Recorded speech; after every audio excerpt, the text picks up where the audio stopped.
What's the scariest fact you know in your profession that no one else outside of it knows? Story 1. I do hair for a living and have for the last 16 years. It's probably how few hair professionals clean their tools. Everything metal, clippers, shears, etc. should be sprayed with disinfectant spray. Combs go directly into barbicide after use. If you drop one, you're not supposed to pick it up until after the service. If you drop a tool like shears, you can pick it up, but you need to disinfect, wipe it down, and wash your hands before you touch the client. And your barber or stylist should never be pulling a comb from barbicide to use on you. They're supposed to sit in the barbicide for at least a few hours, and then the jar gets dumped. Everything rinsed and dried off, fresh barbicide in the jar, combs in a sanitary container. I've lost count of how many violations I've seen over the years, and some of it to most people seems like overkill. But diseases like ringworm can spread very quickly if clippers or shears are not thoroughly disinfected between each person. Story 2. As a librarian, you'd be horrified how many books we get returned and have to throw out because they're absolutely covered in bed bugs. We put a block on accounts and notify patrons, but I'm specifically told not to mention this problem to the public whatsoever by management. As a former full-time bug guy, it's the eggs you have to worry about. While visible to the naked eye, just barely, they can go easily missed and be present with no bugs in sight. I was never really a library person till I started taking my toddler, and this genuinely has me concerned, and I would have never thought about it as a vector for infestation. I've had customers in the past have no idea how they got them. Didn't travel, didn't have anyone stay with them, didn't go to movie theaters, no used items or anything. But this I never thought to ask. Story 3. I work in homelessness. There's lots of scary stuff about this work that people are probably aware of or are intentionally ignorant of. But one of the most scary and shocking things I learned in this work was pretty early on in it.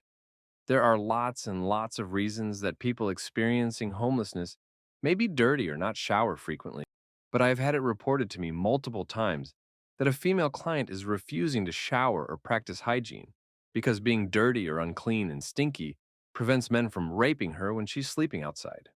Both very scary and very sad. Story 4. Climbing into an unventilated manhole can kill you in seconds, and you wouldn't even know anything was seriously wrong. You think that's air you're breathing now? Manholes can fill with gases that are heavier than breathable air. You think you are breathing normally, but instead you fall unconscious and suffocate from lack of oxygen. My fiance works on a ship and told me a story of how some cleaning chemicals in an airlocked, locked storage room spilled and combined, or it might have been something rotted and combined with something else. A sailor went down to check for something, passed out, and died. Another went to look for him, assumingly saw him passed out, ran in, passed out, and died. The third man came, saw them passed out, took two cautious steps in, almost passed out, then managed to get out and call for help. It took hours for the room to be declared safe again. Remember first aid training? If you see someone passed out, look around first to see if you can identify a threat or cause. Most of the time, people pass out because of internal things, but you always want to make sure the area is safe. Regardless, this situation was tragic and unfortunate. Story 5. I work in a shelter. Some of our guests are from middle and upper class backgrounds. Bad choices, bad health, bad treatment, and bad luck can happen to all of us, sometimes very quickly. As far as I can tell, the only thing all homeless people have in common is trauma and loss. Worked in the field, and I agree with trauma and loss. I think they all went through a downward spiral too, where one thing went wrong, and then that meant they were less prepared for the next thing that went wrong. And then people who used to be there aren't anymore, etc. Things just keep getting worse until there's nowhere else to go. Once it gets rolling, it's like watching a slow moving train just rolling people over. Traumatizing, really. That's the only way out, too. It has to be a spiral upward, one thing building on another. No silver bullets. Story 6. I used to work in banking, and it was eye opening to see how many people were victims of fraud, how little recourse there is to get the money back, and how little the police can do for you, too. I had a card cloned and PIN used on my debit card several states away. I had a dispute with my bank for almost a month to get my money back. An hour before the fraud happened, I used my card at a local CVS in Pittsburgh. The bank was not immediately siding with me and still thought I somehow, within that hour, got on a plane, landed in Chicago, Made it to some mall that did not have a security camera to withdraw the rest of my money. I eventually got my money back, but they did a full-on investigation, and that's how I even knew the ATM that was used did not have a working camera as they tried to get footage. I switched banks after that, since that was pure BS, and it put me in a major bind since my bank account was drained shortly after payday. Story 7. I used to be a veterinary assistant and was studying to become a vet for a few years. I remember my mentor and lead veterinarian telling me that she got the news that one of her classmates in vet school ended her. I quit a few weeks after that. I worked there for a couple of years. I was so passionate about it, but God, the rate is increasing. Veterinarians are underpaid and overworked, yet clients will say that they murdered their pet or that they're being heartless because they can't afford a surgery. There's so much neglect. So much. It's awful what people do their pets, and then they refuse to listen when the vet tells them what's wrong. For example, our dog keeps falling down and can't walk. Also, the dog, morbidly obese, and clients refuse to put her on a diet. Some just leave their pets to die. One of our grooms was so matted, he was unable to urinate or defecate without it getting stuck in his fur, so he had a mild skin infection all over the sheath of his intimate part. One couple dropped off their dead 60 pounds lab in a storage bin to be cremated, and they were completely casual and nonchalant about it. Did not care at all, and we had to take the dog out of the bin to put him into a cremation bag. Millions of maggots dripping out of his eyes, mouth, and nose. He had to have been dead for at least a few days. Took 4 of us to do it. Story 8. The amount of worms and fish from the ocean is astonishing. I'll never forget the very awkward conversation I had as a chef with a guest in our dining room. She ordered our current fresh fish, but only cooked to about medium. I told the server we could only offer this fish well done. The guest was unhappy about that and asked to speak with me. I tried to beat around the bush a little at first, but finally just had to very bluntly but politely explain that this specific fish, Monchong aka sickle pomfret, is very prone to parasites and worms. They are very visible when we butcher the fish, and while perfectly safe and delicious fully cooked, is not a good option for sashimi or less than well done. She changed her order. Story 9, that there is not much that is terrifying in the world of mortgage lending, other than the finality of wire fraud. You are getting ready for closing, communicating with the closing agent daily. They send you their account numbers for your wire, and you send a huge wire transfer of all of your savings to make the biggest purchase of your life. Then the next day, the title agent asks when you are going to send that wire.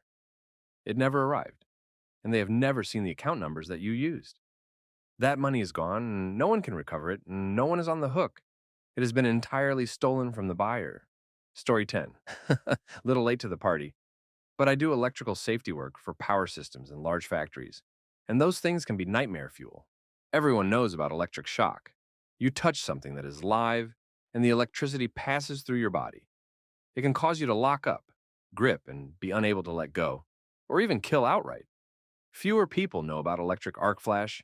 Instead of the electricity going through you, it can go through the air to reach another conductor.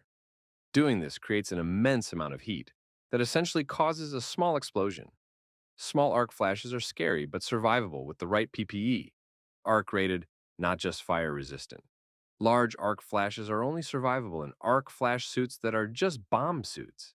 People outside of electrical work probably aren't familiar with arc flash suits, but electricians can tell you they're no joke, and they shouldn't be because that level of heat turns you from biology into physics very quickly. Story 11. I work in a state mental health care hospital. We have many patients with violent histories, even some that are incarcerated, but placed in the hospital for competency evaluation or as a judgment penalty. They tell many stories to new employees in orientation. One is told to emphasize the importance of observing and protecting patients in temporary restraint. Many years ago, before they had the rule of continuous one observation on restrained patients, a man was placed in a restraint chair and left alone for several minutes in a hallway. Another patient came up and decided to pull the restrained man's eyes out. I can't imagine being in that poor man's position. We have to sit in the restraint chair and be strapped down during training, so we see how it feels to be unable to move and to emphasize the importance of fixing the straps so the patient can't harm themselves or anyone else, but also not so tight that they lose their breath or regular blood flow. When my turn came, I kept thinking about the terror that man must have felt, unable to move, unable to escape or fight back. The only chance of help is to call for staff that you also don't trust because they just put you in this position. It's so screwed. Story 12. I stop hundreds of cars a year from running over children and adults as a crossing guard. I'm only there 2 hours a day, 5 days a week, during the school year. It's insane how dangerous it is for kids to walk to school. Edit. If anyone sees this, please remember that your local crossing guard stands there 10 hours a week. They know which kids are safe and which kids will run out without looking. If we're making you wait longer, there's probably a very good reason, like a kid on a bike is coming that you can't see. Please, we aren't there to inconvenience you. Do you think your local town wants to spend like 8 to 10K per guard per year at each crossing? Story 13. The laxity in healthcare facilities. The staff is under such stress here in Canada, anyways, that a lot of corners are cut to try and save time. But it eventually always comes back to bite you in the butt. Hygiene protocols not respected patients left in their filth because you have one nurse for 40 people with alarms going off everywhere. Sterilization processes not being followed as they should, increasing the risk of nosocomial disease. The list can go on. I remember starting to work and being all happy about helping people. And in the long run, you have to adapt to the crappy place because if you try to follow the norms, you will quickly get reprimanded by wasting time and resources or whatever by your superiors. The longer I work by helping, the more bitter I become. You're basically fighting a battle that cannot be won, no matter the effort you put in. It is sad because at the end of the day, the patient will be the one to suffer. Not saying all employees do their work correctly, hell no. I see plenty of lazy people. But the system rewards those people the same as the one breaking his jewels off trying to fix it. The longer I try to do good, the more cynical I become in this society. Story 14. I used to be a teacher. Every year, every so many years, we have professional development sessions to attend where we are sold on a curriculum and how this one will help our children, blah, blah. It's a whole big thing. There's buy-in, there's the excitement, and a whole dog and pony show about why this curriculum is the right one for our kids, because, of course, it's about the kids and they come first. Color me surprised when a teacher asked, "When are we doing curriculum training on this particular thing?" And the district person says some crap about how it's not on sale anymore. So we are no longer using it, and actually we are buying this one now. Because if we sign up for this training and invite the speaker to come here, we get 30% off the curriculum for the next 3 years. Rinse and repeat. Education is business. The curriculums aren't special for the kids, they're on sale. Story 15. Dilution is the solution to pollution. I work in the industrial cleaning industry. You wouldn't believe the things I've seen. I've been to kill plants, chicken, beef, pork, pet food processing plants, hospitals, hotels, schools, you name it. I've been there. They all stand behind this motto. The EPA stands behind this motto. OSHA stands behind this motto. And you think recycling matters. LMFAO. Without oversight, this planet is literally being poisoned. We are being poisoned. No one in a high-value position cares. This is how some people get paid and put food on their table by turning a blind eye. Story 16. Former child actor. Quiet on the Set is probably one of the most accurate depictions of the child entertainment industry you can currently get. The industry is not built around keeping your children safe and happy. They will be exploited, whether that's through making them do intimate stunts or lines or scenarios, turning their physical appearance into the butt of a joke, or simply being unable to express discomfort about something they're asked to do. I was very lucky. No one ever abused me that way, but there are things I've done that I don't think I, as a painfully self-conscious, depressed teen, needed to do. I don't think I needed to be hired to do a "is the main character gay" bit because I'm androgynous. I don't think I needed to have my cleavage accentuated at 15 years old. It absolutely affected the way I viewed myself and damaged my self-esteem permanently. I weighed about 100 pounds and had a goal weight of 85. I was not allowed to be the fat kid. Story 17. Stepping barefoot in a puddle of hydrofluoric acid or exposing that much skin to the stuff in general is absolutely lethal, and no one would really be able to know what happened to you, nor would you even think much about it at the time if you weren't aware of what it was. HF is technically a weak acid, think vinegar, so it's not going to burn you like hydrochloric or sulfuric acid would. However, you'll start developing vague flu-like symptoms and stop breathing in around 3 days, unless you treat the exposure immediately. Calcium gluconate gel is the gold standard. The extremely simplified explanation is that it just draws enough calcium away from the stuff that keeps you alive. And unless you neutralize it with a big whopping dose of the stuff locally, you're pretty much doomed. While its use is fairly specialized, it's not nearly as controlled as one would expect, given just how dangerous it is. Story 18. All these people working administrative jobs that depend on computers. 90% of them don't really know how to properly use them, nor do they really know how to use the basic softwares like Excel, Word, and PowerPoint. Maybe not very scary, but incredibly frustrating and depressing for me, especially each time I'm called by a colleague to solve the easily fixable problem they have. And I'm not from the IT department. 2 hours ago, it was because a colleague didn't know how to turn off the formatting marks in Word. Story 19. If antibiotic misuse and overuse continues, we're going to have lots of deaths from previously treatable bacterial infections and diseases. A lot more drug-resistant infections are popping up, and hardly any or no antibiotics work on it. Lots in elderly and in general. Most patients are in contact precautions, isolation gown, mask, gloves, in hospital to not spread to other patients at risk. Lots of it is hospital-acquired too, so it's a vicious cycle of transmission. It also takes multiple years to develop new antibiotics, and these things are becoming resistant faster than we can keep up. We're looking at, in a worst-case scenario if this continues, a world where an infected cut can kill you because nothing can treat it. Story 20.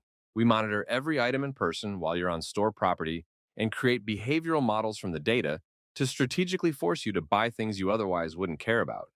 And our innovations have directly translated into national security applications for mass surveillance and defense. We also share the data gathered while you're in the store with everyone from the FBI to the NSA and CIA using third-party data brokers. We even got radar in the parking lot that detects people and stolen merchandise. Story 21. That foreign IT contractors, mainly from India, working in the healthcare industry, likely share their passwords and/or computer screens with unvetted friends who view confidential patient information. I believe this is true because I could often hear them talking to each other while on the phone with me. I'd help a contractor with something like logging in, but there would be a whole room full of guys on the other end of the phone. And not across the room, like literally sitting next to the contractor talking to him. I suspect maybe they were sharing the workload. One guy's salary split between multiple people can still be a lot of money over there. Story 22. A bridge was built in southern Nevada about 15 years ago at the cost of $150 million. Despite all the failed checks and safety checks and layers of professional engineers, a potentially catastrophic failure was found by the junior engineer as he walked the bridge for a final check before it was open for traffic in a huge public rollout. Expansion joints are absolutely crucial to any bridge. Simply put, they allow sections of the bridge to move slightly to account for wind and temperature fluctuations. As the engineer walked the bridge, something seemed off. He walked the bridge a second, then a third time. The bridge was designed and constructed with no expansion joints. By the time the faulty bridge was brought down and a new bridge was designed and constructed, the final cost was above $400 million. Not a word was released to the public. Story 23. I worked at a very large and prestigious oceanography institute studying climate science and climate change, and yay, we're screwed big time. Fisheries collapsing, microplastics and everything everywhere. Ocean rising and acidification, storms getting gnarlier, mass extinction. The list goes on and on. Many of my peers were childless, and I think low to high grade depression because we were watching our planet die on macro and micro levels. Of course, there were many optimistic aspects of research and fun projects, but overall, we knew we were just rearranging chairs on the Titanic. Story 24. As a surgeon, families keep their loved ones who are dying alive because they cannot accept death. This leads the medical team to basically prolong and basically torture people to death. Imagine your frail grandma on death's doorstep and her heart stops. The family wants everything done because she's a fighter. So our team does CPR, breaks her ribs, intubates her, drills a needle into her tibia for an IO, stabs her groin for a central line, gets heartbeat back, and proceed to poke and prod her dying body for another week in the ICU. Not to mention, this costs the healthcare system insane amounts of money. Most of my friends in medicine do not want any of this kind of care for ourselves or our loved ones. Story 25. One time a few years ago, I was at a Six Flags park with a friend. We were at the wave pool and I swam off to the deep end to get hit by the waves for a bit. For some reason, my gaze locked onto this kid who was in the deep end. He immediately stood out to me because his face looked completely panicked and frozen, and he was too deep where his feet couldn't touch. He was facing the shallower end, like he wanted to go there but couldn't move. His body was completely rigid, and his face was tilted up, but waves were just washing over him repeatedly. I took in all of this information in about a split second, and then spent the next seconds sort of second guessing myself. I glanced around real quick, realized nobody seemed to be seeing what I was seeing, and then just swam up behind the kid and pushed him to the shallower area until I made sure his feet were touching the floor. What's funny is that as soon as he could stand and was coughing or moving on his own, I had this immense flood of anxiety about touching some random kid, and I swam away before he could even turn around and see me. But, anyways, I guess the moral of the story here is that drowning doesn't always look like the movies. That entire time, the kid made no sound and didn't splash around. It's sheer luck I happened to be in just the right place at just the right time because nobody seemed to be paying attention to him. Story 26. Toxicologist. The world is literally screwed. Everything you eat, drink, and breathe is poison and affecting your organs, cells, and DNA. You are irreparably damaged by stuff in the environment from 40 years ago that isn't degrading and it accumulates everywhere. You could be exposed to something as a child, which will lead to a neurodegenerative disorder when you are 45. Your fertility is decimated. Every man is now 1/8 of their grandfather in terms of sperm count. And not even going off grid is going to protect you from pesticides, because even if you aren't using it, your neighbors might be, and it's seeping into the groundwater. I've had to accept that health is relative, and we are giving our children a toxic nightmare, which they will not wake up from. Story 27. Entomologist working disease and pest control for an organic farm. Growing seasons are rapidly getting longer, which means longer reproductive periods for insects to the point where we're seeing some of them completely bypass traditional seasonal gap periods. Higher temperatures also mean much higher rates of evaporation and evapotranspiration, so general humidity has been off the charts. This leads to outbreaks of fungal diseases you would never expect to see at certain times of year. Even in non-agricultural settings, fungus and mold growth has been unnervingly bad this previous summer. While everyone's rightfully worried about cooking or burning to death, people aren't considering that we're barreling headfirst into the era of fungus and wet bulb deaths.